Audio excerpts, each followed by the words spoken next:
Hey, it's Sam here, and this is the Epomaker Shadow-S. It's a tri-mode 10 keyless keyboard priced at $100 and it features a knob and screen. Here in this video, I have the white and brown colorway.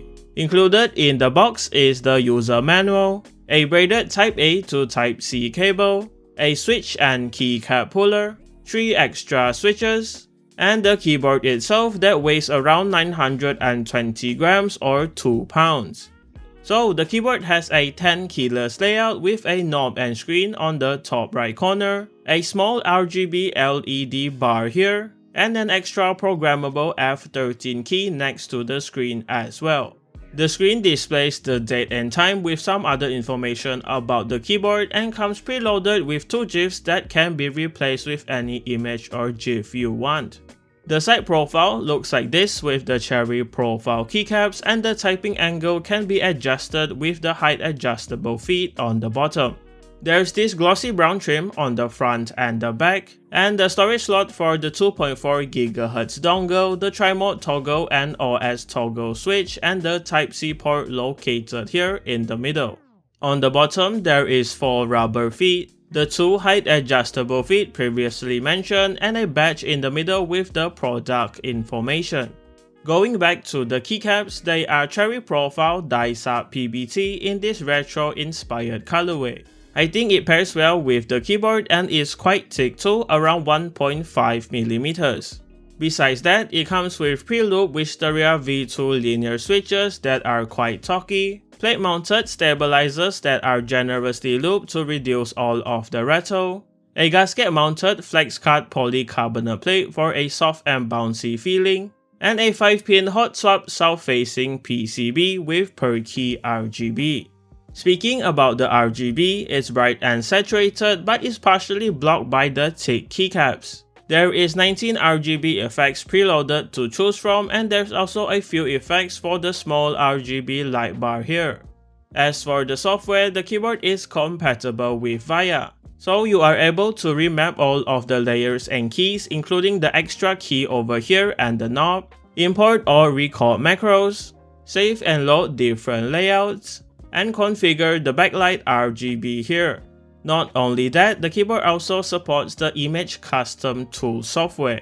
This allows you to select and upload up to 2 GIFs or images you want to be shown on the screen. It does take some time to upload depending on the size, but it will look something like this once it's done, and I think it's pretty cool. Alright, now diving into the teardown and mods inside. The case is held together with 4 screws on the bottom and a few clips on the sides. All you need to do is remove the knob first and then use a screwdriver and a pry tool to get it open. With the top part of the case out, the plate and PCB can be lifted so that the cables connecting to the daughterboard and battery can be disconnected. In the bottom case, there's a piece of foam and a thick piece of silicone to help make the keyboard sound fuller. And under here is the 4000 mAh power battery and the daughterboard mounted in the middle.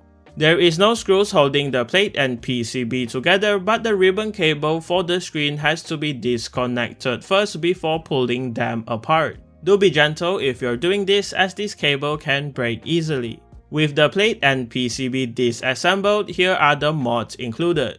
There is a piece of PET acoustic pad layered on the PCB that is barely noticeable, an IXPE switch pad that goes on top, and a Porum platform that goes on like this.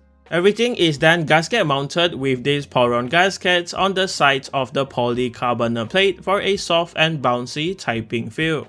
Anyways, without further ado, here is the typing sound test.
Okay, here are my final thoughts on the Epomaker Shadow-S.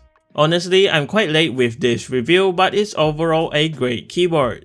It's packed with mods that make this keyboard sound talky and comes with a functional knob and screen. The only thing holding it back is the price, as there are cheaper options available now. But if you're looking for a nice wireless TKL that you can use right out of the box, the Epomaker Shadow-S is still a great choice. As always, everything will be linked in the description below for you if you're interested, and that does it for this video. Thanks to Epomaker for the keyboard, and thank you for watching. Leave a like on the video if you liked it, dislike it if you didn't, and remember to subscribe if you haven't. See you in the next one.